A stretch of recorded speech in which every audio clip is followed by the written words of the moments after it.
सच्चिदानन्दरूपाय विश्वोत्पत्त्यादिहेतवे तापत्रय विनाशाय श्रीकृष्णाय वयं नुमः।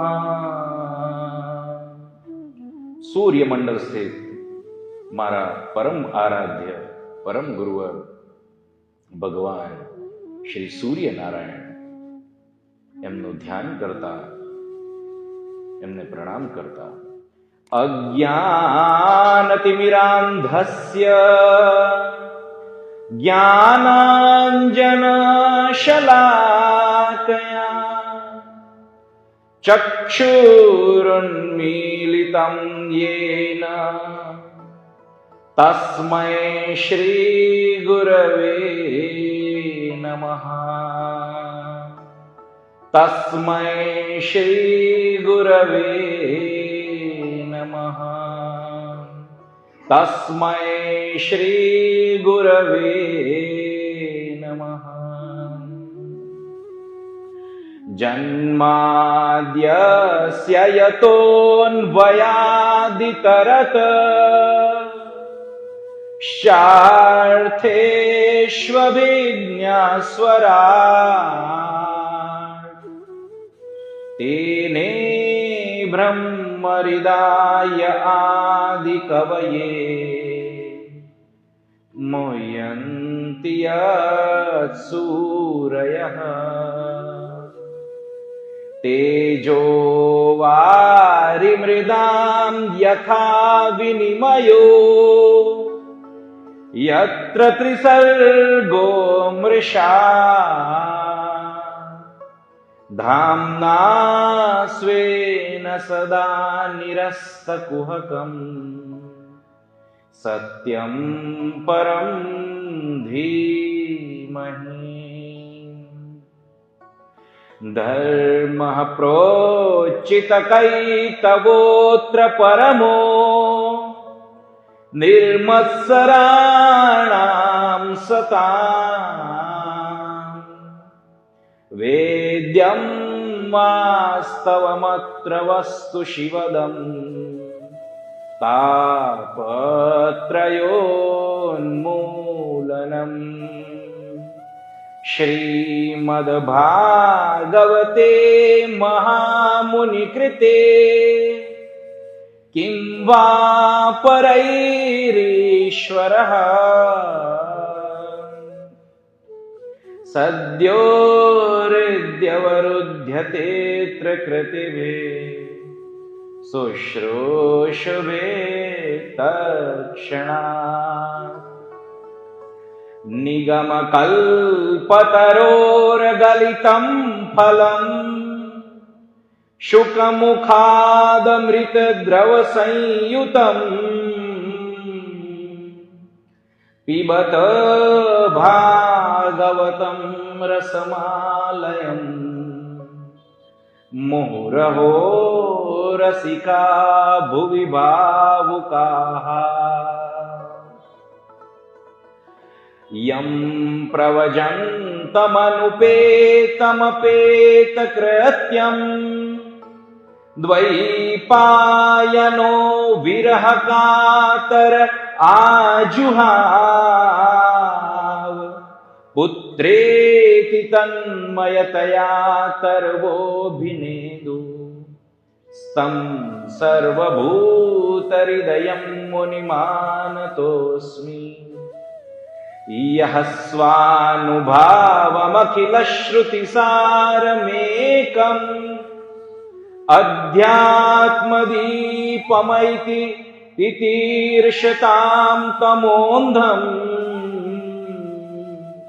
संसारिणां करुणयाः पुराणगुह्यम् तं व्याससूनुमुपयामि गुरुं मुनीनाम्। तं व्याससूनुमुपयामि गुरुं मुनीनाम् नारायणं नमस्कृत्य नरं चैव नरोत्तमं देवीं सरस्वतीं व्यासं ततो जयमुदीरयेत् ततो जयमुदीरयेत्। बोलो कृष्ण कन्हैया लाल की जय। श्री वृंदावन बिहारी लाल की जय। श्री गोवर्धन नाथ की जय। ओम नमः पार्वती पतये हर हर महादेव।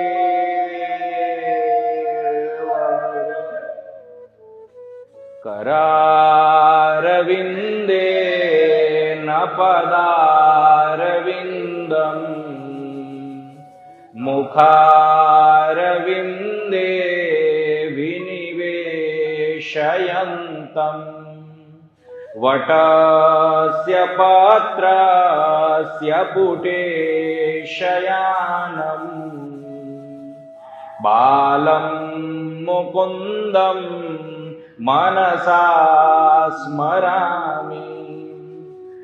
श्रीकृष्ण गोविन्द हरे मुरारी हे नाथ नारायण वासुदेव।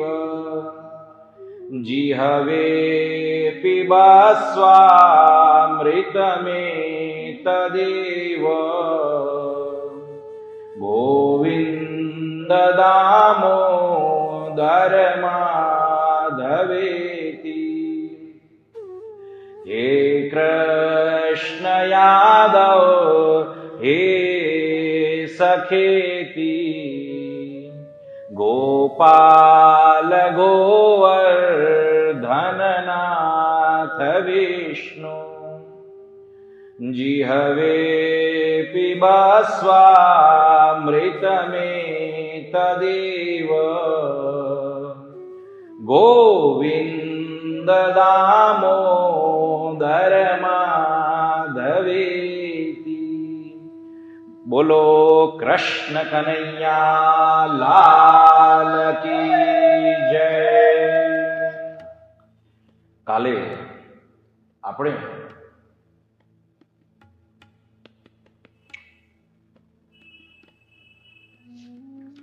શકટભંજન લીલા જે ભગવાને પોતાના કોમલ ચરણ કમલથી કેવલ સ્પર્શ માત્રથી જ શક્તાસુરનો ઉદ્ધાર કર્યો.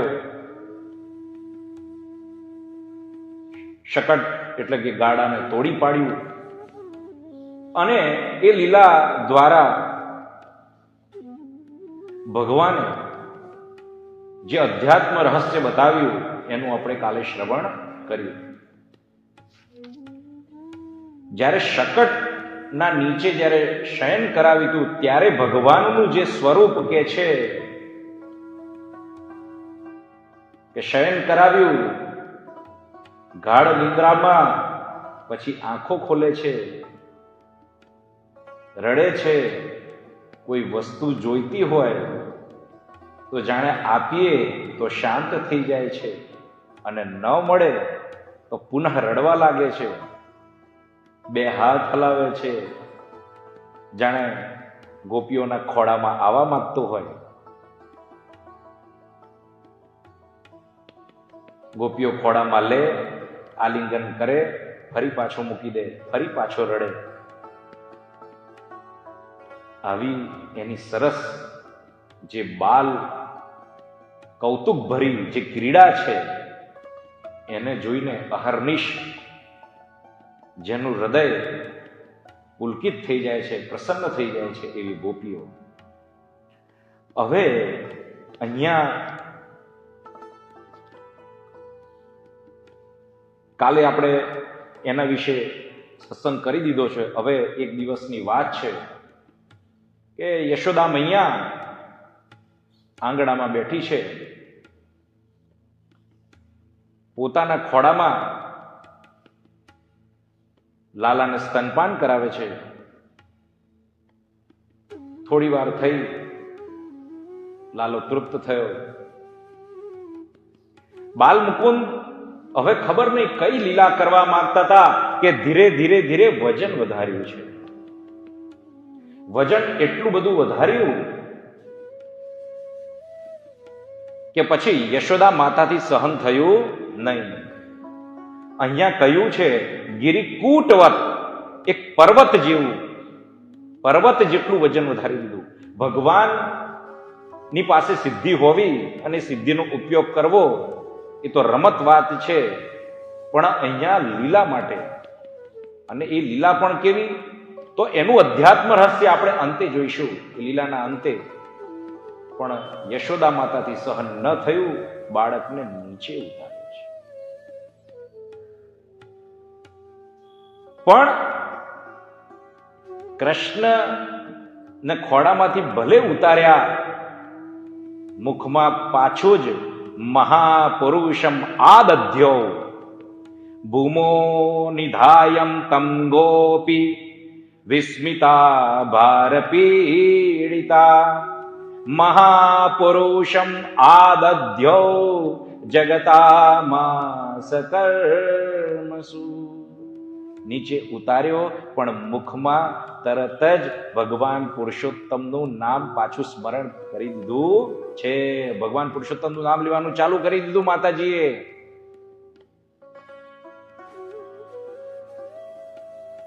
હવે એ જ સમયે કંસ દ્વારા મોકલેલો તૃણાવર્ત નામનો રાક્ષસ,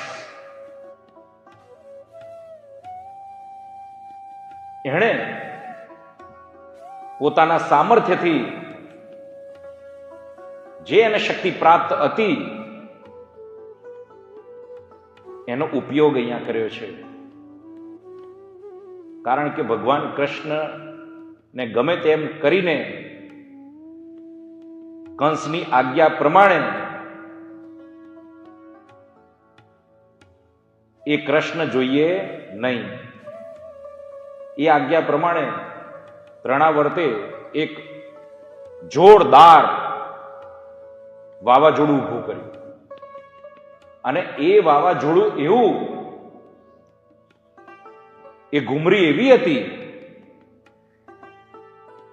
કે સમગ્ર જે ગોકુળ છે, અહીંયા તો લખ્યું છે કે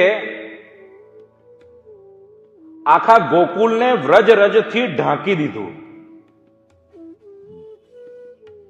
કંઈ પણ દેખાય નહીં, કેવલ અને કેવલ ધૂળની આંધી જ. અંતે શું થયું તો કે છે બેસુધ થઈ ગયા.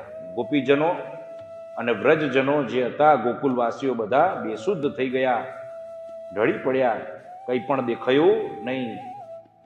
અને અહીંયા યશોદાજીને ફાળ પડી, કારણ કે એમને પણ દેખાવાનું બંધ થઈ ગયું, લાલાનો રડવાનો અવાજ આવવાનો બંધ થઈ ગયો.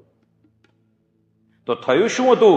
તૃણાવર્તે ભગવાન શ્રી કૃષ્ણચંદ્રએ બાલકૃષ્ણને ઉઠાવી લીધા અને લઈને આકાશમાં ચાલ્યો ગયો. યશોદાજીએ જ્યાં મૂક્યા હતા ત્યાં જોયું તો ત્યાં તો લાલન હતા નહીં, બાલકૃષ્ણજી ત્યાં હતા જ નહીં. અને હવે ફાળ પડી. સ્થિતિ કેવી થઈ તો કે છે ઇતિ ખર પવન ચક્રપાંસુ વર્ષે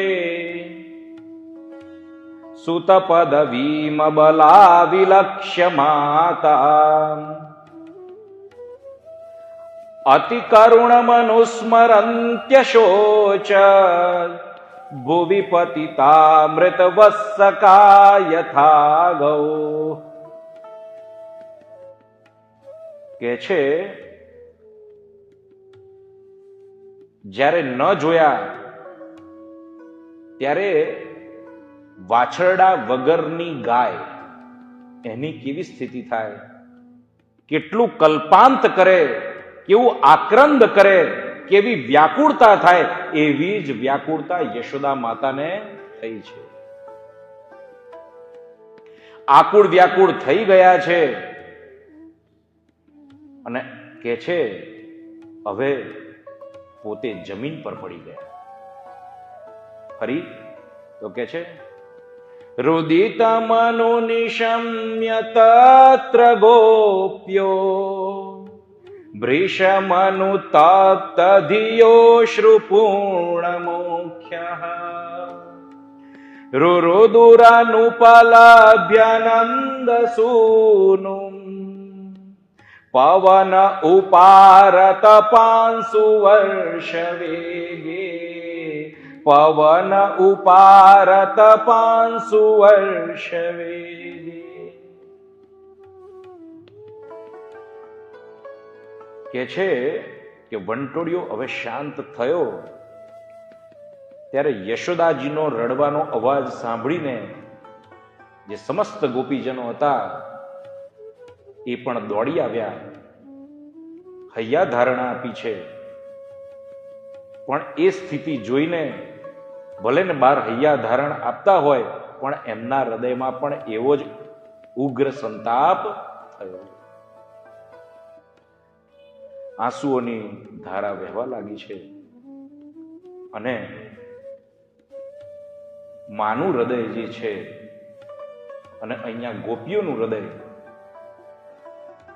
આપને બધાને ખબર જ હશે કે જેટલો માને પ્રેમ છે એટલો જ ગોપીને પ્રેમ છે.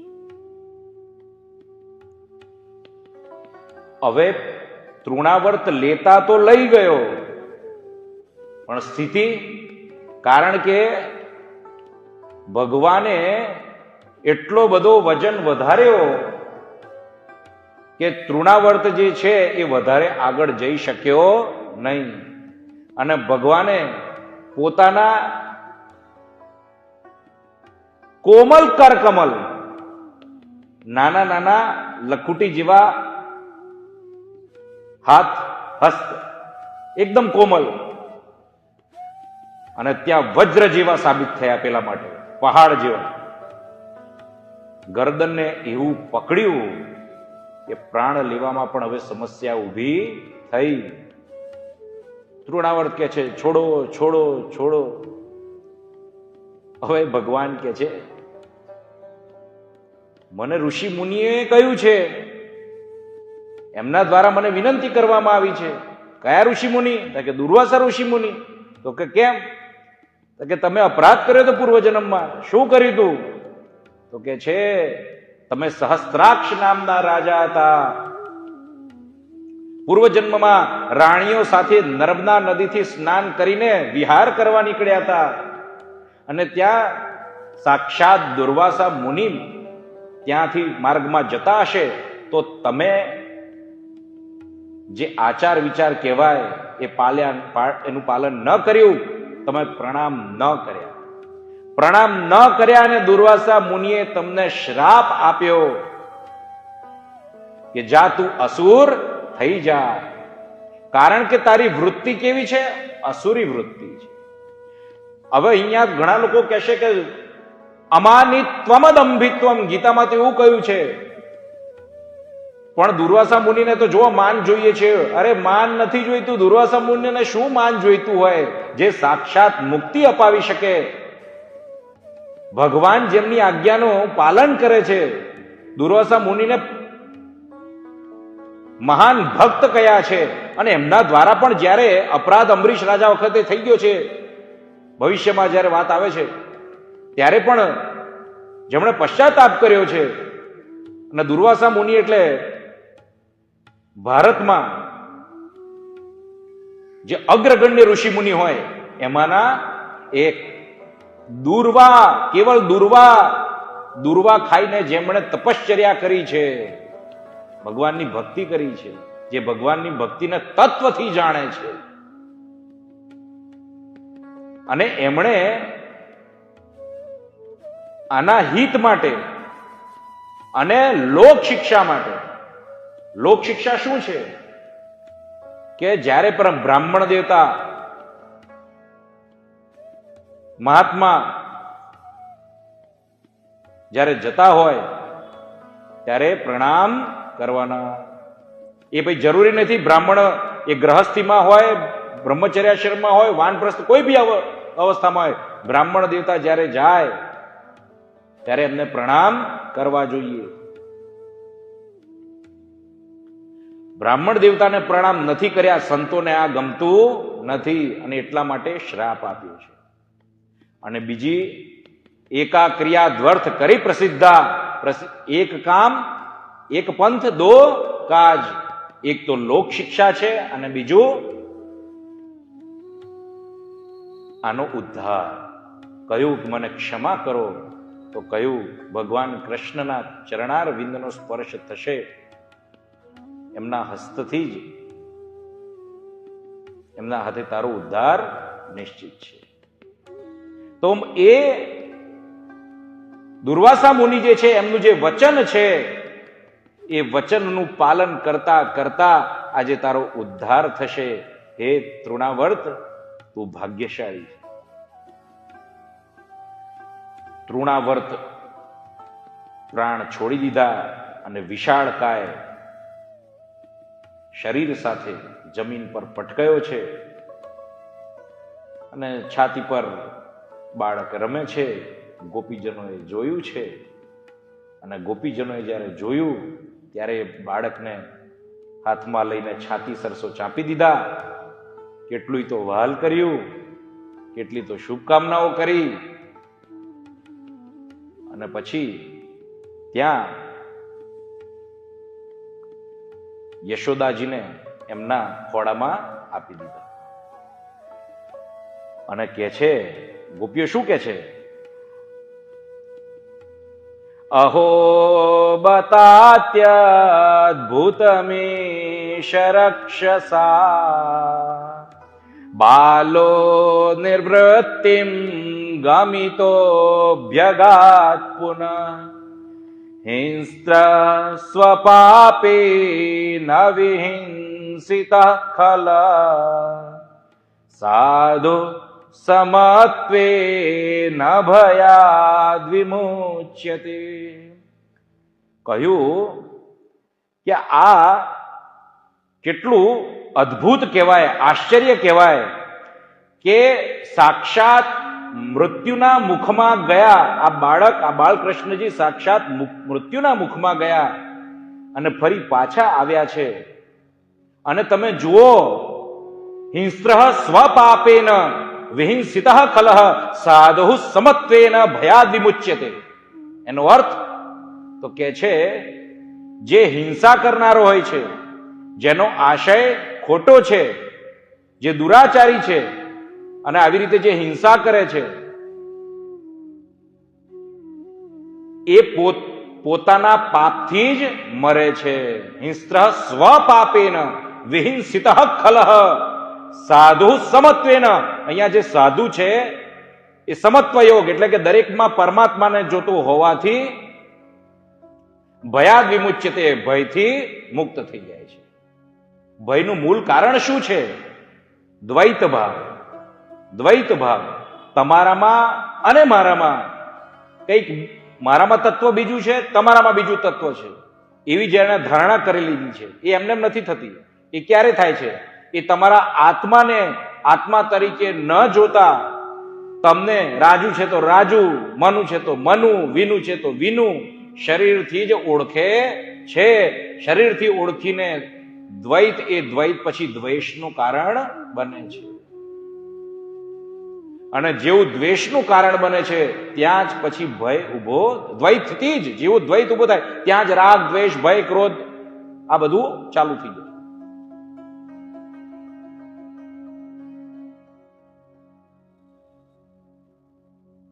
પણ હું સત્ય કહું છું, આજે 3 ગુણ જે છે ને એ ઘણી ધમાચકડી મચાવે.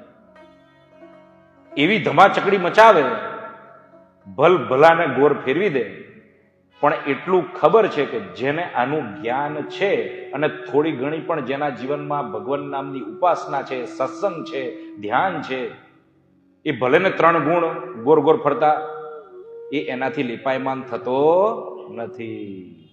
લીપાયમાન થતો નથી. ક્રોધ આવે, વિચારોય આવે, પણ પછી જ્યારે સાક્ષી ભાવથી આપણે જોઈએ એટલે આપણે પોતે હસીએ કે આ ખરું કૌતુક કરાવી ગયા. 3 જણા આ સત્વરજસ્તમજ કયો ખેલ ખેલી ગયા, આપણે હસતાઈએ. પણ આવી રીતે જે સાક્ષી ભાવમાં જીવે છે, પરમાત્માના ચરણારવિંદમાં જેની દ્રષ્ટિ છે, ભક્તિ છે, સમર્પિત ભાવ છે, અથવા તો સ્થિતિ છે, અથવા તો બ્રહ્મનિષ્ઠ છે, એને આ બધું કશું નડતું નથી. પૂરી શંકરાચાર્ય મહાભારત કે છે ને, જ્ઞાનીની સ્થિતિ જડવત હોય, ઘણી વખતે પશુવત હોય. પશુ જેવું કરતો એવું લાગે, પશુથી એ ખરાબ લાગે. આ કેવો, આવો કેવો જ્ઞાની, આ તો અજ્ઞાની છે. આ વાતો જ્ઞાનની કરે છે, પણ આમાં તો અત્યારે અજ્ઞાન દેખાય છે. પણ જ્ઞાનીની સ્થિતિ જેવી હોય, જડ પશુ.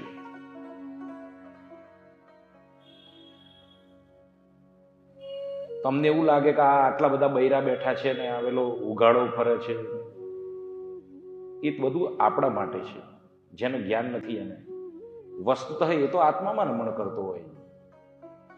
જે તમને દેખાય છે એને દેખાતું નથી, ને એને જે દેખાય છે તમને દેખાતું નથી. ટૂંકમાં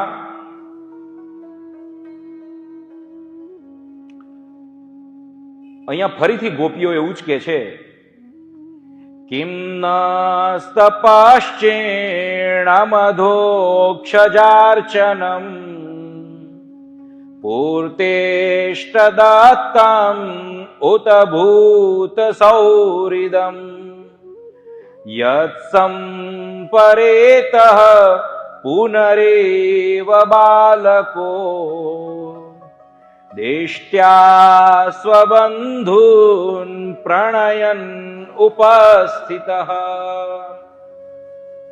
કે છે કે આપણે કયું તપ કર્યું હશે, કયું તપ કર્યું હશે,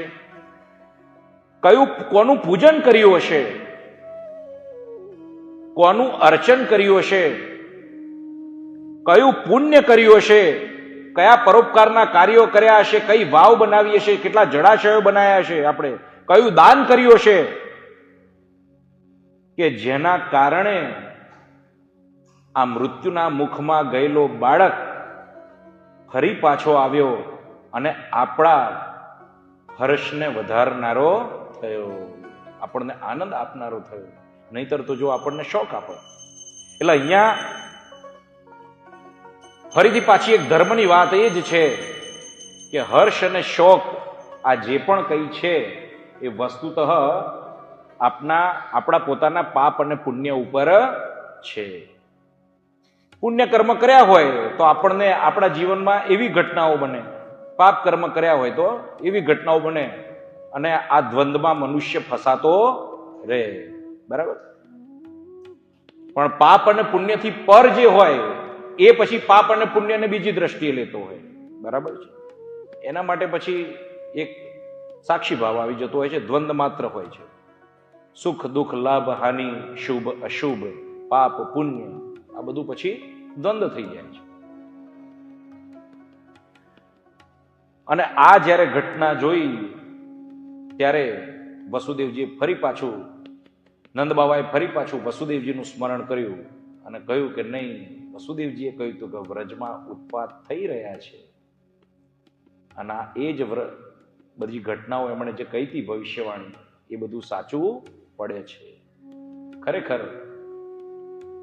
કોઈ મહાન ઋષિ જ પધાર્યા છે એવી ભાવના છે નંદ બાબાની. પણ વસ્તુતઃ જોવા જાય તો આ નંદ બાબા કહો, વસુદેવજી કહો, કે જે પણ બધા જે યાદવો હતા, આ ગોપીજનો, આ બધા કોણ હતા? સમગ્ર એમનું પરિકર જ છે. અને વાત રહી ગોપીજનોની, તો ગોપીજનો કોણ છે? તો પૂર્વ જન્મના ઋષિઓ છે. એમાં ગોપીમાંય પાછા ઘણા બધા નિત્ય સિદ્ધા ગોપી, સાધન સિદ્ધા ગોપી, શ્રુતિ રૂપા ગોપી, ઋષિ રૂપા ગોપી. શ્રુતિ રૂપા ગોપી એટલે આ જે નેતિ નેતિ વેદ કે છે એ જ વેદના જે મંત્રો છે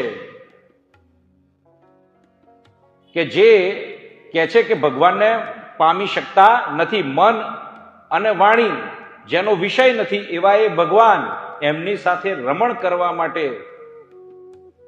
એ જ ઋચાઓએ ભગવાન પાસે માગ્યું રામાવતારમાં કે અમને તમારી સાથે રમણ પ્રાપ્ત થાય, ક્રીડા પ્રાપ્ત થાય, આનંદ પ્રાપ્ત થાય.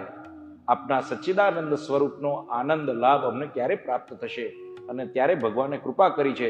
અને જે ઋષિ રૂપા ગોપીઓ છે અને બીજી જે અન્ય પ્રકારની જે ગોપીઓ છે, જે અન્ય પુરાણોમાં અને સંહિતાઓમાં જેનું વર્ણન છે, એમાં પણ એ જ પ્રકારે આવે છે કે જ્યારે રામજી ધનુષ્ય ભંગ કરવા ગયા, સીતા સાથે જ્યાં જ્યાં રમણ કર્યું, મીન્સ જ્યાં જ્યાં સીતા સાથે વિહાર કરવા ગયા, અને જ્યાં અયોધ્યા છે, મિથિલા છે, જનકપુરી છે, જ્યાં જ્યાં ગયા ત્યાં ત્યાં આ ઋષિઓ એ સ્વરૂપ પ્રત્યે લાલાયિત થયા, મોહિત થયા. અને ત્યારે રામચંદ્રજીએ કહ્યું છે, અત્યારે તો મર્યાદા પુરુષોત્તમ રામ છું, મારે ઘણી બધી મર્યાદાઓનું પાલન કરવાનું છે, પણ જો તમારો જે મનોરથ છે એ મનોરથની પૂર્તિ માટે દ્વાપર યુગમાં હું જ્યારે કૃષ્ણાવતાર ધારણ કરીશ ત્યારે આપનો આ મનોરથ પૂર્ણ કરીશ. એટલે હવે અહીંયા જે આ લીલા થઈ એનું અધ્યાત્મ રહસ્ય આપણે વિચારીએ તો શું છે? તો એ જ કે યશોદાજીને એમના લાલા પ્રત્યે, પુત્ર પ્રત્યે અત્યંત સ્નેહ હતો એક પુત્ર તરીકે.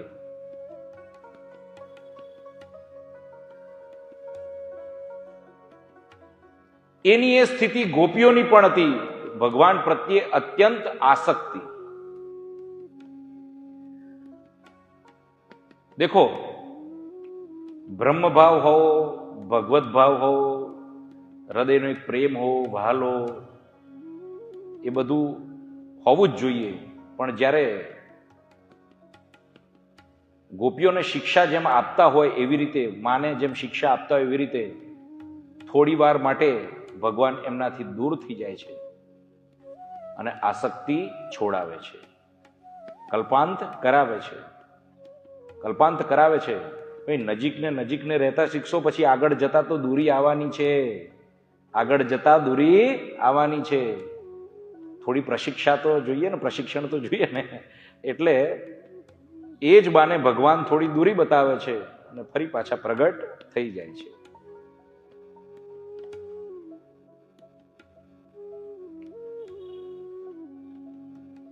આવું વ્રજમાં જે ઋષિ મુનિઓ જે છે એ વારંવાર ચિંતન કરે છે.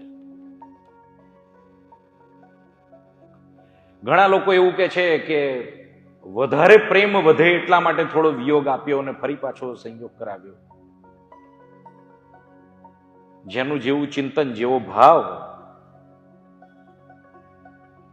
હવે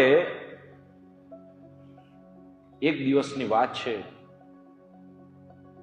કે બાલકૃષ્ણજી આવ્યા, યશોદાજીને કે છે મને મમ્મમ કરવું છે, ભૂખ લાગી છે. ખોડામાં પોઢાર્યા છે અને માં સ્તનપાન કરાવી રહ્યા છે. સ્તનપાન કરાવતા જાય, લાલો રોકાય જ નહીં. અરે ઘણું બધું દૂધ પીધું, હજુ કેટલું દૂધ પીવું છે? કારણ કે માતાને તો ખબર પડી જાય કે આ તો અતિશય થયું. એટલે પછી થોડો જાણે બગાસું ખાધું, અને જેવું બગાસું ખાધું એવું જ મુખમાં શું કે છે?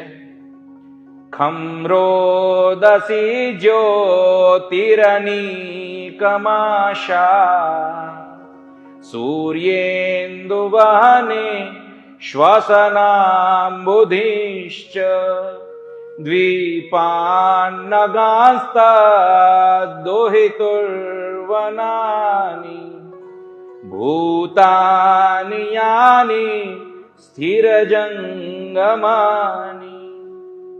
ખમ રોદસી, ખમ એટલે આકાશ, જ્યોતિષ મંડળ, અંતરિક્ષ, સૂર્ય, ઇન્દુ એટલે કે ચંદ્ર, પર્વત, નદી, તળાવ, જળાશય, વૃક્ષો, સમગ્ર ચરાચર જગત અને સમગ્ર એવા બ્રહ્માંડના દર્શન આપ્યા. આવું જ્યારે સ્થાવર જંગમ સમગ્ર પ્રાણીઓ સાથેનું જ્યારે બ્રહ્માંડના દર્શન કર્યું ત્યારે અહીંયા શું થયું તો કે છે સમ્મિલ્ય મૃગશાવાક્ષી નેત્રે આસિત સુવિસ્મિતા. યશોદાજીએ નેત્રો બંધ કરી દીધા. અહીંયા પ્રશ્ન થાય, ભાઈ આટલું સરસ દ્રશ્ય હોય તો દર્શન કરવું જોઈએ, એમાં કેમ બંધ કરી દીધા? તો કે છે યશોદાજી ને કશી ખબર પડી નહીં. એ કે છે કે આવું કશું હોય નહીં, આ એક આભાસ કે ભ્રમ માત્ર છે, મારી મતી બેર મારી ગઈ છે, બરાબર, કાં તો આ આંખોની કઈ ગરબડ છે, મને કશી ખબર પડતી નથી, એમનાથી આ કશું સહન થયું નહીં, મગજ બેર મારી ગયું, આંખો બંધ કરી દીધી, નેત્ર બંધ કરી દીધા. આ કશી ગરબડ છે. ઘણા ભાવ છે આના, આગળ જોઈશું. હવે શુકદેવજી ફરીથી પરીક્ષિતને ભગવાનની લીલાઓનું રસાસ્વાદન કરાવતા આગળ કહે છે કે એક દિવસ ગર્ગાચાર્યજી એટલે વૈદિક કાળના ઋષિ, સાક્ષાત એ ગર્ગાચાર્યજી નંદ બાવાને ત્યાં પધાર્યા. અને જેવા ત્યાં પધાર્યા તો કે છે તમ દ્રષ્ટ્વા પરમ પ્રીતઃ પ્રત્યુત્થાય કૃતાંજલિ આનર્ચાધોક્ષજધિયા પ્રણિપાત પુરઃસરમ. અહીંયા શબ્દ વાપર્યો છે આનર્ચાધોક્ષજધિયા. આનો અર્થ એ થાય છે કે પહેલા તો કૃત્વાંજલિ, હાથ જોડીને પ્રણામ કર્યા, પછી આ સાક્ષાત અધોક્ષજ એટલે ભગવાન જ છે એમ સમજીને ગર્ગાચાર્યજીનું પૂજન કર્યું છે, ભગવત દ્રષ્ટિ રાખી છે, બરાબર છે. એવું નહીં કે કોઈ ઋષિ છે, એવું નહીં, સાક્ષાત ભગવત દ્રષ્ટિ રાખી છે. પછી કે છે જ્યારે આતિથ્ય સત્કાર બધું થઈ ગયું, પૂજા ને બધું, ત્યારે નંદ બાવા કે છે મહદ વિચલનમ નૃણામ ગ્રહિણામ દીન ચેતસામ નિઃશ્રેયસાય ભગવન કલ્પતે નાન્યથા ક્વચિત. કહ્યું કે અમે તો ગ્રહસ્થી છે અને અમારી મતિ કેવી થઈ ગઈ છે તો કે દીન છે. દીન ચેતસામ, કેમ? અનેક પ્રકારના ગ્રહ કારજના ના સંભાળ. કહેવાનું તાત્પર્ય દીન થવું એનો અર્થ શું છે? સંકીર્ણ થવું. જે ભગવાનનું નામ જે પ્રમાણે લેવાવા જેવું જોઈએ એ પ્રમાણે ના લેવાય, પૂજન ભજન આદિ ઓછું થયું હોય એટલે આ શબ્દ વાપરે. પણ કે છે તમારા જેવા સાક્ષાત ભગવત સ્વરૂપ અમારા જેવા લોકો પર કૃપા કરવા માટે, અમારું કલ્યાણ કરવા માટે આપ અહીંયા સામે ચાલીને પધાર્યા છો. હવે જે કહે છે બહુ સુંદર કહે છે કે જ્યોતિષામયનમ સાક્ષાત યત્ત જ્ઞાનમતીન્દ્રિયમ પ્રણિતમ ભવતા યેન પુમાન વેદ પરાવરમ. કે છે આ જે જ્યોતિષ શાસ્ત્ર છે એ જ્યોતિષ શાસ્ત્ર કેવું છે તો કે છે અતિન્દ્રિય ઇન્દ્રિયોથી પર એવું જ્ઞાન એટલે ભૂતકાળનું જ્ઞાન અને ભવિષ્યનું જ્ઞાન. ઇન્દ્રિયોની ગતિ કેવલ વર્તમાન સુધીની જ હોય છે, પણ મનની જે ગતિ છે, બરાબર છે, એ જેણે જીત્યું હોય, મનનો જેણે સંયમ કરેલો હોય, એની ગતિ ભૂત ભવિષ્ય અને વર્તમાન સુધી હોય છે. અને આવા સાક્ષાત ભગવત સ્વરૂપ એવા ગર્ગાચાર્ય તો કે છે એમણે જ્યોતિષ શાસ્ત્રની રચના કરી, અને એ જ્યોતિષ શાસ્ત્રની રચના કરી છે, અને એના કારણે બ્રાહ્મણોને એક આજીવિકાનું સાધન પ્રાપ્ત થયું, અને વિશ્વને જે આ ગંભીર રહસ્યો છે એ રહસ્યો પણ પ્રાપ્ત થાય છે, અને મનુષ્યને એનું જીવન કેવી રીતે જીવવું એનું માર્ગદર્શન પ્રાપ્ત થાય છે. ડોંગરેજી મહારાજ, હા, હવે મારી આવી દશા છે, હજુ મારે આટલું કષ્ટ ભોગવવાનું છે, આ કેન્સરનો રોગ લાગુ પડ્યો છે ને મને, એવી ને એવી રીતે મારા પિતાશ્રી મને કહે છે હું વનમાં જતો રહેવાનું. વન એટલે 51 થી લઈને જે વન આવે ને, સમજે, ત્યાં સુધી 55 થયા એટલે મેં પ્રશ્ન કર્યો, તમને ભગવાને એકદમ સાજા રાખ્યા છે? તમને કશું થયું નથી? એ પોતે જ્યોતિષી હતા, ભગવાનની કૃપા હતી એમની પર. એટલે મેં કહ્યું 55 થયા, તમને ભગવાને કશું કર્યું નથી? જો કેવા સાજા રાખે, તમે તો વનમાં જવાની વાતો કરતા હતા. કે પુત્ર હજુ જો તું, એમ હજુ જો. અને ખરેખર 57માં નારાયણ થઈ ગયું, અને ભગવાનની કૃપાથી એમની જ્યોતિષ શાસ્ત્ર. હવે આજકાલ જે થયું છે ને, એ આજકાલ જે થયું છે એ ખરેખર બહુ ખોટું થાય છે. કર્મ સંકરતા એક છે, વર્ણ સંકરતા, અને વર્ણ સંકરમાંની જ એક છે કર્મ સંકરતા. જ્યોતિષ ભણવાનો, સમજો છો, જ્યોતિષ ભણવાનો અને ભણાવવાનો અધિકાર કોને છે? કેવલ અને કેવલ બ્રાહ્મણ. બરાબર છે? ષડ દર્શનમાંનું આ એક મૂળ દર્શન જે છે, અને એ બ્રાહ્મણોની આજીવિકાનું સાધન છે, અને એમાં ઉપાસના પણ બહુ અત્યંત અનિવાર્ય છે. બરાબર છે? બ્રાહ્મણની ઉપાસના. બરાબર. અને આજકાલ બ્રાહ્મણ સિવાયના લોકો આમાં આવી ગયા, અને સ્થિતિ એવી થઈ કે છે કે જ્યોતિષ બધું ખોટું કે છે. ખોટું જ લાગે ને, તમારા માટે ખોટું જ પડે. એનું કારણ છે કોના મુખથી ઉચ્ચારાયું છે, કોના મુખથી ઉચ્ચારાયું છે. બરાબર છે? જ્યોતિષ શાસ્ત્ર કોના મુખથી ઉચ્ચારાયું એ તમારા માટે થોડું હતું. જ્યોતિષને વગોવનારા લોકો આવા જ છે કે જેણે અભ્યાસ નથી કર્યો, અથવા તો અભ્યાસ અનધિકૃત લોકોએ કર્યો. અને બ્રાહ્મણોમાં હું તો કહું છું કે જ્યોતિષ ભલે શીખે, પણ ઉપાસના બહુ જરૂરી છે. એમાં જ્ઞાન ઓછું હશે અને ઉપાસના વધારે હશે તો ફલિત થશે. બરાબર? ભક્તિ, ઉપાસના એ જ્ઞાનનું જ સ્વરૂપ છે. ઘણા લોકો માટે ભક્તિનું પણ સ્વરૂપ છે. જ્ઞાન અને ભક્તિ જે પણ હોય, શંકરાચાર્યજી ઉપાસનાને જ્ઞાનનું અંગ ગણાવે છે, વલ્લભાચાર્યજી એને ભક્તિનું અંગ ગણાવે છે. બરાબર? જે પણ ગણાવે, કોઈ પણ માધ્યમથી જાઓ, કહેવાનું એ કે અંતે એ તો સનાતન માર્ગ છે. આ જ્યોતિષ શાસ્ત્ર એ સનાતન માર્ગ છે. બરાબર? તો એ જ્યોતિષની તો કેટલી, એ જ્યોતિષ તો ખરેખર વસ્તુતઃ એનાથી આપણને આત્મદર્શન પણ પ્રાપ્ત થાય છે. એટલે બધાએ જેમ તેમ આજે અત્યારે આ કર્મ સંકરતા છે ને, બ્રાહ્મણોની આજીવિકા પર લાત મારવી, પોતે આવું શીખી લેવું, અને પછી જ્યોતિષને વગોવવું, બધું ખોટું છે, બહુ જ ખોટું છે.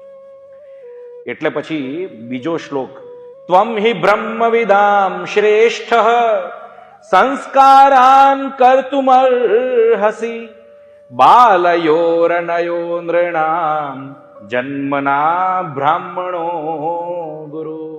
આપ તો બ્રાહ્મણ દેવતા છો ને, બ્રાહ્મણ તો જન્મથી જ ગુરુ છે. અને એમાંય પાછા આપ તો ત્વમ હિ બ્રહ્મવિદામ શ્રેષ્ઠ, તમે તો બ્રહ્મને જાણનારા છો. બ્રાહ્મણ તો જન્મથી જ છો, એ તો શ્રેષ્ઠ છે જ, અને ગુરુ તો છે જ, સાથે સાથે તો તમે પાછા બ્રહ્મ સ્થિત પણ છો, બ્રહ્મનિષ્ઠ પણ છો. બરાબર? એટલે તમે અહીં આવ્યા છો તો અમારા બાળકનું નામ સંસ્કાર કરો. હવે આ નામ સંસ્કાર એટલી સુંદર વિધિ છે. આપણે 16 સંસ્કાર હતા આપણા હિન્દુ વૈદિક સનાતન સંસ્કૃતિમાં. એ 16 સંસ્કાર અત્યારે લુપ્ત પ્રાય થઈ ગયા. નામકરણ સંસ્કારમાં અત્યારે તમે જુઓ, ચીંકુ પિંકુ આવા બધા ફાલતુ નામો, જે નામનો કોઈ અર્થ નથી, આવું આપણે કહીએ એટલે પછી એ પાછા આપણને વિલિયમ શેક્સપિયરનું નામ આપીને કહે છે કે નામ મેં ક્યાં રખા હે. એવી રીતે એ રીતની વાતો કરે. અલ્યા તું ક્રિશ્ચિયન છે, તું ઈસાઈ છે, તું હિન્દુ છે, તો હિન્દુ તરીકે તારો ધર્મ શું બને છે? વસ્તુતઃ શું ધર્મ બને છે? તો કે છે બ્રાહ્મણ દેવતાને નિમંત્રણ આપો. 10 દિવસ પછી નામકરણ સંસ્કાર કરવાના હોય બાળકના. બરાબર છે? તો બ્રાહ્મણ દેવતાને નિમંત્રણ આપો. બ્રાહ્મણ દેવતા આવશે, એ નામકરણ સંસ્કાર કરાવશે.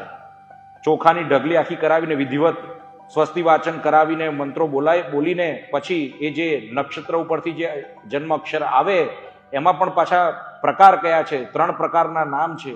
બરાબર છે? એક પ્રગટ નામ છે, એક ગુપ્ત નામ છે, અને એક ઘરનું નામ છે. બરાબર છે? એ 3 પ્રકારના નામ કહેલા છે. એ નામ પાડવાના હોય છે. એ 3 પ્રકારના નામ કેમ? તો કે છે જે ગુપ્ત રાખવાનું છે ગુપ્ત જ રાખવાનું છે, જે અક્ષર પરથી આવે છે. કારણ કે તાંત્રિક માંત્રિક ક્રિયાઓ, વશીકરણ આદિ ક્રિયાઓ એ બધી મૂળ એ નામ પરથી થતી હોય છે. એટલે એ નામ પ્રગટ ન કરાય, એટલે આ નામ પછી રાખ. બરાબર? આ બધું ગુપ્ત મહિમા છે, આખું ગુપ્ત છે, આ બધું રહસ્ય. અને પછી નામકરણ સંસ્કાર થાય વિધિવત, અને પવિત્ર નામ જ્યારે આપવામાં આવે, બરાબર છે, અને એ નામ પણ ભગવાનના અર્થ સાથે જોડાયેલું હોય. બરાબર છે? જે કલ્યાણકારી બને. અજામિલનો પ્રસંગ પ્રસિદ્ધ છે. એટલે પોતાના કુલ ગુરુ અથવા તો તમને કોઈ સંતમાં શ્રદ્ધા હોય, બરાબર, પણ વસ્તુતઃ ઘણા લોકો શું કરે છે કે સંત દેવ પાસેથી કોઈ એક નામ જે એમને ગમતું હોય એનું લઈ લે છે, અને પછી બ્રાહ્મણ દેવતાને બોલાવે છે, અને બ્રાહ્મણ દેવતા પછી નામકરણનું સંસ્કાર કરતા હોય છે. ઘણી જગ્યાએ ના, અમારે તો વૈદિક બ્રાહ્મણ દ્વારા જ કરાવવું છે. બ્રાહ્મણ દેવતાને બોલાવીને વિધિવત પૂજન કરાવીને એમના મુખમાંથી જે નામ નિસૃત થાય, ઉદ્ભાસિત થાય, એ નામ જ રાખે છે. બરાબર છે? એટલે વિધિવત નામકરણ સંસ્કાર બહુ મહત્વનું છે. અને એના પછી બ્રાહ્મણ દેવતાને ભોજન કરાવવાનું હોય. અને આ બધું કેટલી સુંદર આપણે ત્યાં રીતિ રિવાજ, આ બધું કેટલા સંસ્કાર હતા આપણે ત્યાં. અને અત્યારે આ બધું ગતું રહ્યું. પહેલા રાજપૂત ક્ષત્રિય એના નામથી ઓળખાતો, બ્રાહ્મણ દેવતા એના નામથી ઓળખાતા. ના, બ્રાહ્મણ જ હશે, ખબર પડી જતી. અને અત્યારે તમે વિચાર કરો, એમ સંસ્કારો લુપ્ત થઈ જાય છે. અને સંસ્કારો લુપ્ત થાય એનો અર્થ ખબર પડી શું?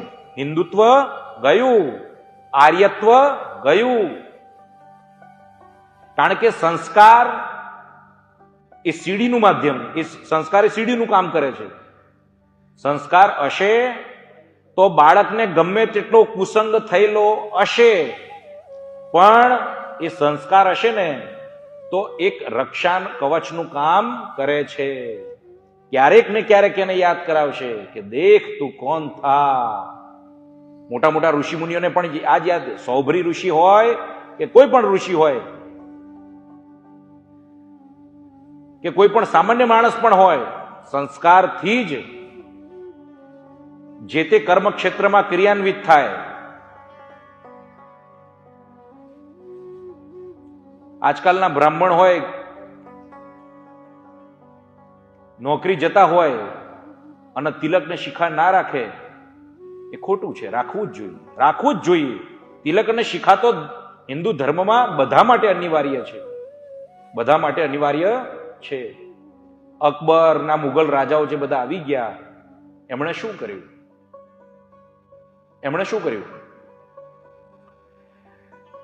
એ લોકોનું એવી જ યોજના હતી કે આટલા બધા લોકોને મારવા એના કરતા જે આ સંસ્કારિત કરે છે લોકોને, એવા બ્રાહ્મણ દેવતાઓનો જ આપણે વધ કરી દઈએ, કાં તો એમને જ આપણે એમનું જ રૂપાંતરણ કરી દઈએ, ધર્મ પરિવર્તન કરી દઈએ, તો વાત ત્યાં જ પૂરી થઈ જાય. શિખા અને સૂત્ર, શિખા અને સૂત્ર આ દૂર કરાવી દે એટલે એટલે વિધર્મી થઈ જાય. પણ ઘણા લોકો એ જમાનામાં પણ એવા હતા કે જેણે મસ્તક આપી દીધું છે પણ શિખા અને સૂત્ર ઉતાર્યું નથી. આ ભૂમિ યદિ ટકેલી છે, આ ધર્મ યદિ ટકેલો છે, તો એવા બલિદાનોથી ટકેલો છે. બરાબર? વર્ણાશ્રમ ધર્મને એક ભૂતકાળ માનીને જે લોકો ચાલે છે ને, એમને સાવધાન થવાની જરૂર છે. આ ભગવાનનું અંગ છે. બરાબર? આજે એના ઉપર બોલવા પણ કોઈ માંગતું નથી. કેટલી ભાગવત કથામાં વર્ણાશ્રમ ધર્મ વિશે આવું બોલીને સમજાવે છે કોઈ? કેમ? ચલો ઠીક છે, સમય નથી, પણ કોઈ પ્રવચન રાખીને એ વિશે બોલો તો ખરા, ખબર પડે લોકોને. પાછળ દાસ લગાવી દે, પછી કોઈ પણ વર્ણનો હોય, સમજો હું જે કહું છું, સંન્યાસ લઈને પાછળ દાસ લગાવી દે, કોઈ પણ વર્ણનો હોય, અને પછી શું થાય? અગ્નિ સંસ્કાર કરવા માટેનું જે સ્મશાન છે એને ગેસ સ્ટેશન, એટલે કે ગેસથી તમારું શવ બળી જાય, આપણું શવ ગેસથી બળી જાય એ રીતની વ્યવસ્થા કરવા જાય ને એના ઉદ્ઘાટનમાં આવા નામ માત્રના સંતો કે જે બ્રાહ્મણ નથી અને અન્ય વર્ણના છે ને પાછળ દાસ લગાવીને સારી સુવિધાઓમાં રહે છે, એવા લોકો જાય અને ઉદ્ઘાટનમાં જાય પાછા, અને ઉદ્ઘાટન કરીને આવીને પેપરમાં આપે કે ફલાણા દાસજીએ આજે ગેસ એનાથી જે આપણું શવ બળે છે એનું ઉદ્ઘાટન કર્યું. બોલો, આ સંસ્કાર ને નિર્મૂલન કરવાની એક ક્રિયા છે કે નહીં? એનો જ એક ભાગ છે ને. સંસ્કાર નિર્મૂળ થાય છે કે નહીં? દૂર થઈ રહ્યા છે ને સંસ્કાર. તો આ જો એટલે કહેવાનું તાત્પર્ય સમજો તમે, હિન્દુ ધર્મ ઉપર, સનાતનના નામ ઉપર આવા જ લોકો સૌથી મોટો પ્રહાર કરે છે. અગ્નિ સંસ્કાર સામાન્ય નથી. અગ્નિ સંસ્કાર સામાન્ય નથી. પંડિતોને બોલવામાં આવે છે, ખબર છે ને તમને? પંડિતો આવે છે, વિશેષતઃ મંત્રોચ્ચાર થાય છે ને એ પ્રમાણે પછી આપણામાં કૈલા છે. હા, અને આ ઘી ચંદન બધું લેપ આખું કરીને, હવે એ તો ધનિક લોકો કરતા, પણ સામાન્ય રીતે પણ પેલા સામાન્યમાં પંડિત લોકો તો જતા. હવે આ બધું વિલુપ્ત થઈ ગયું આખું બધું.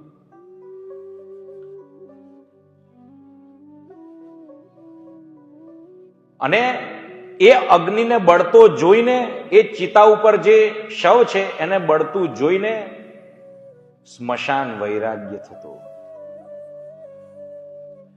સ્મશાન વૈરાગ્ય થતું થોડા સમય માટે પણ, કે આ જ સ્થિતિ આ શરીરની પણ મારી એટલે થવાની છે. અને બે ઘડી માટે જે નામ લેતા આત્મચિંતન થતું એ પણ બંધ કરાવી દીધું. અને ગેસમાં તો તમને ખબર છે ને કેવી રીતે? હું ગયેલો છું એક વખત, મને તો ખબર નથી કે આ ગેસનું છે. આમ નાખ્યું, આમ જોરથી શવને. જાદુગર કેલાલ, જેને પોતાના ગુરુ કહેતા, એવા અમારા એક સંબંધી હતા દૂરથી. એમના પોતાના અંતિમ ક્રિયા સંસ્કાર વખતે અમદાવાદમાં હું ગયો હતો, નટવર દાદા, ને ત્યારે મેં જોયું પહેલી વખત જ કે કેવી રીતે કરે છે. આપણને શું લાગે કે આ શરીરનું અપમાન છે. આપણો હેતુ નથી એવો, પણ એ ભઠ્ઠીમાં નાખવા માટે આમ જ કરીને નાખવાનું. અને જ્યારે આપણે તો વિધિવત સ્નાન કરીને પછી જ્યારે એને કેટલું વ્યવસ્થિત રીતે આમ એ બધું કરીને મુખાગ્નિ આપીને આમ પ્રદક્ષિણા કરીને કેટલું બધું કરતા હોય છે.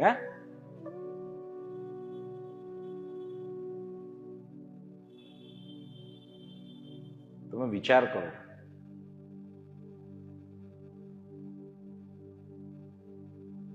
ઉજ્જૈનમાં તો હવે ભસ્મ પણ કે છે સ્મશાનની નથી આવતી સવારની આરતી વખતની, એવું સાંભળવા મળ્યું છે. પછી ખબર નહીં, ભસ્મ આરતી થાય ને જ્યારે સ્મશાનની આવે છે, કોને ખબર. ત્યાંના હમણાં આ વખતે ગયો હતો ત્યારે ત્યાંના જે મૂળ નિવાસી લોકો છે કહે છે કે પહેલા આવતું હતું તાજી સ્મશાનમાંથી લાવતા હતા અને બધું કરતા હતા. હવે ખબર નહીં એવો જવાબ આપ્યો. સાચું ખોટું ભગવાન જાણે.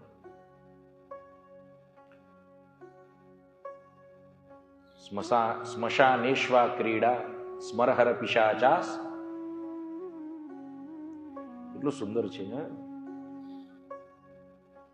એટલે ટૂંકમાં કહેવાનું એ કે સંસ્કાર જ્યારે લોપ થઈ જાય, તમને એવું લાગે કે આ વાતો ખેંચે છે, ખેંચતો નથી. આ વાત બહુ જ મહત્વની વાતો છે. આ જ્યાં જ્યાં બ્રાહ્મણત્વ ઉપર પ્રહાર કરવામાં આવ્યો, બ્રાહ્મણોને દબાવવામાં આવ્યા, ત્યાં સમાજનો નાશ થયો. સમાજનો નાશ બ્રાહ્મણોને દબાવવામાં આવ્યો. મનુસ્મૃતિનું દહન કરવામાં આવ્યું. હિન્દુ વૈદિક સનાતન ધર્મના મૂળ એવી મનુસ્મૃતિ, એનું દહન કરવામાં આવ્યું. કલ્યાણ થતું હતું એનાથી આપણું, પણ કોઈએ વિચાર્યું નહીં. વસ્તુતઃ તમે જુઓ તો કલ્યાણ આપણું થતું હતું એનાથી. ભગવાન પોતે મનુસ્મૃતિ અનુસાર ચાલ્યા છે એના શાસનમાં. રામ હોય કે કૃષ્ણ હોય, અને ભાગવતમાં ઘણી બધી જગ્યાએ મનુસ્મૃતિ પ્રતિપાદિત થઈ છે. એનું દહન કરવામાં આવ્યું. અને અત્યારે જો પરિસ્થિતિ જુઓ, તમે શું લાગો છો આજે કોઈ મનુષ્ય શાંત છે? કેમ શાંતિ નથી? શાંતિ ક્યાં ગઈ? આટલી બધી અશાંતિ કેમ? ચારે બાજુઓથી કર્મ સંકરતા, વર્ણ સંકરતા, અજંપો. આટલા બધા કથાકારો, આટલા બધા સભા મંડપો, આટલા બધા ભજનની ધૂનો વાળા, આટલા બધા પ્રભાત ફેરી વાળા, આટલા બધા તીર્થો, આટલા બધા આશ્રમો. અને કહેવાય છે કે કલિકાલમાં તો સંન્યાસ બહુ ઓછા લોકોએ લેવાયનો હોય, એનાથી વિપરીત અનેક ગણા સંતો. સંન્યાસ તો બહુ છેલ્લી અવસ્થામાં લેવામાં આવે. સંન્યાસ બહુ છેલ્લી અવસ્થામાં લેવામાં આવે. એની જગ્યાએ અત્યારે જુઓ તમે. અને સ્થિતિ તો કેવી થઈ ગઈ છે ખબર છે?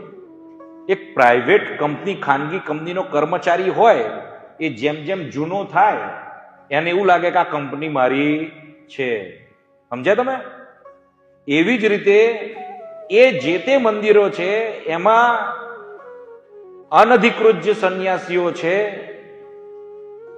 અને અધિકૃત વાળાની પણ જોડે જોડે અત્યારે એવી સ્થિતિ થવા માંડી છે. પણ એ તો એને ખબર છે કે વસ્તુતઃ સંન્યાસ શું છે, પણ છતાં પણ ઘણા લોકો તો જાણી જોઈને ભૂલી ગયા હોય. એમ એક જાણે આમ તમે એમની જોડે સહયોગની અપેક્ષા રાખો કે કંઈક માગવા માટે જાઓ, બ્રાહ્મણ ના હોય ને એમને સંન્યાસ લીધેલો હોય ને એમને મંદિરોમાં ઘણા વર્ષોથી રહેતો હોય, એટલે પછી આપણે જઈએ એટલે કે બાજુવાળાને બેઠેલા હોય 3-4 જણા હિંચકા ઉપર, એટલે કે આ કોણ છે? તો પછી પેલો જે સંન્યાસીઓ એ કહે કે ભાઈ ઘણા વર્ષોથી આવે છે એ જ મોટી વાત છે, બાકી અહીંયા આવતા કોણ છે? અને પછી કે ભાઈ એને જે મદદ જોઈએ છે આપણે આપીએ, શું વાંધો છે? બરાબર છે. એટલે ટૂંકમાં તમે સમજો, મનુસ્મૃતિ તો શું કે છે? આ સર્વ જે કંઈ પણ છે ને એ બ્રાહ્મણોનું છે. મનુસ્મૃતિ, એની એ જ વસ્તુ ભાગવતમાં આવે છે, એ જ શ્લોક, એવો જ શ્લોક. બરાબર? આ સર્વસ જે પણ કંઈ છે બ્રાહ્મણોનું છે. કેમ? કારણ કે અનેક જન્મ પછી એણે આ જન્મ પ્રાપ્ત કર્યો છે ને એમાંય બ્રાહ્મણે એ બધું ભોગવી લીધું છે. હવે એ એના માટે ખાલી એક, એ સમજો છો, ત્યાગીને ભોગવ જેવી સ્થિતિ છે એના માટે. એ આ બધું એનું છે. એનો અર્થ શું થયો? બ્રાહ્મણોનું સર્વ છે. તમે એવું લખેલું છે કે એમાં તમે જે પણ કંઈ દાન આપો છો એ બ્રાહ્મણનું આપેલું આપો છો. બ્રાહ્મણનું આપેલું જે ખાઓ છો એ પણ એના આપેલું જ ખાઓ છો. આવું કહેલું છે સ્પષ્ટ. જે ભોગવો છો એનું આપેલું ભોગવો છો, એના આશીર્વાદથી આપેલું. સમજી જાઓ ટૂંકમાં. બરાબર છે? એટલો મનુષ્ય એ કેટલો ગર્ભિત અર્થ છે કે અહંકાર ન કરો. બરાબર છે? આની પાછળનું આખું રહસ્ય, સૃષ્ટિનું જે ચક્ર, એનું જે સંતુલન એ કેટલું ગંભીર છે. જ્યારે તમે બૃહદ વિચાર કરો ને ત્યારે ખબર પડે આ વસ્તુ. અત્યારે બધું જ નષ્ટ પામ્યું છે અને પછી હવે ઊંધી દ્રષ્ટિથી જોવામાં આવે છે. તમે મને માનશો, મને આવો જ એક સંન્યાસી અનધિકૃત રીતે થયેલો મને કહે મીરાબાઈ થઈ ગયા અને આમ થઈ ગયા, કેટલા બધા થયા. મેં કહું બધા થયા, કોઈએ મંત્ર દીક્ષા આપી નથી કે કોઈ વ્યાસ ગદ્દી પર બેઠું નતું. જે સમર્થવાન પહેલા થઈ ગયા ને, એક એમની ભક્તિ કેવી હતી, બરાબર છે? એમની ભક્તિ કેવી હતી, એમનું જીવન કેવું હતું, બરાબર છે? તમે જે રીતે મારી જોડે વાત કરો છો, તમે તો મારા ગુરુ થવાની પ્રયત્ન કરો છો, મારા ગુરુ થવાની, બ્રાહ્મણના ગુરુ થવાની પ્રયત્ન કરો છો, અને મારી જોડે ગુરુ બનીને વાત કરતા એવી રીતે વાત કરે. બરાબર? ગુરુ બનીને વાત કરે મારી જોડે. હું તો સાધુ છું. શું સાધુ? સાધુ એટલે સ્વધર્મમાં સ્થિત, એને સાધુ કહેવાય.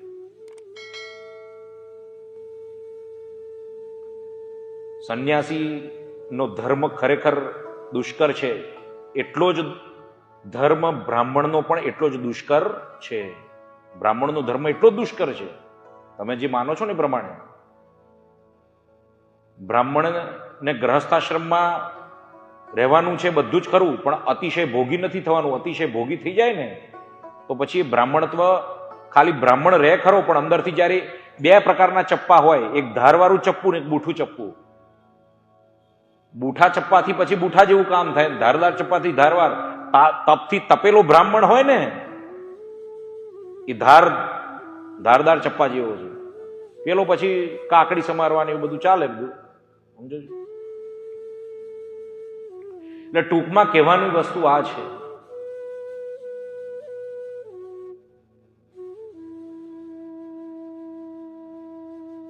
બ્રાહ્મણના જીવનમાં તપ તો જોઈએ જ. તપ વિનાનો બ્રાહ્મણ મજા નથી. છેક પૂજનીય છે, એના આશીર્વાદ પ્રાપ્ત થાય બધું, પણ તપથી તપેલો હોય ત્યારે વિશ્વને આપવા માટે તપ અને વિદ્યા, તપ વિદ્યા થોડી ઘણી સેવા કરી હોય એના જીવનમાં,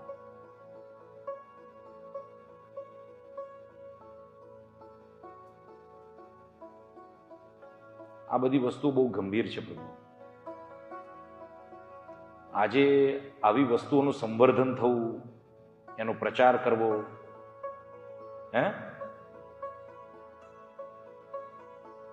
બહુ દુઃખની વાત છે ખરેખર.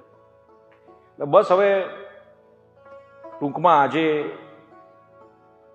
7:40 થઈ ગઈ છે અને સત્સંગને અહીંયા જ આપણે વિરામ આપીએ છીએ, ભગવાનના ચરણોમાં સમર્પિત કરતા, નિવેદિત કરતા. બોલો કૃષ્ણ કનૈયા લાલ કી જય. શ્રીમન નારાયણ નારાયણ નારાયણ.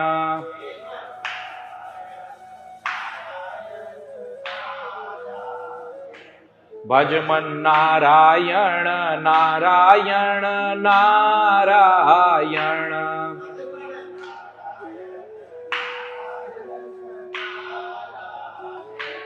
હરિ નારાયણ નારાયણ નારાયણ.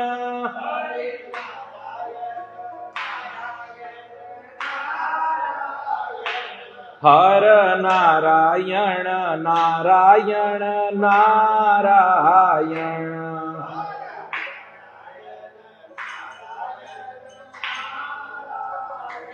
ગોવિંદ જય જય, ગોપાલ જય જય.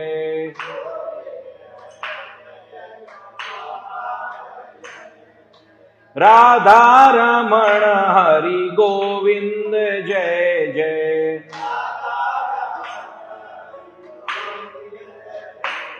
હે કૃષ્ણ ગોવિંદ હરે મુરારી.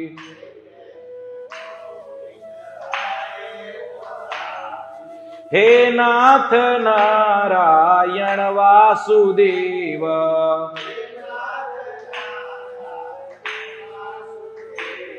जिहवे पीबा स्वामृतमेतदेव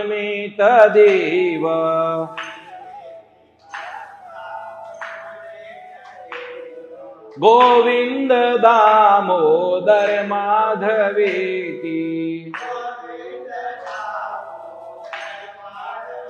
बोलो कृष्ण कन्हैया लाल की जय।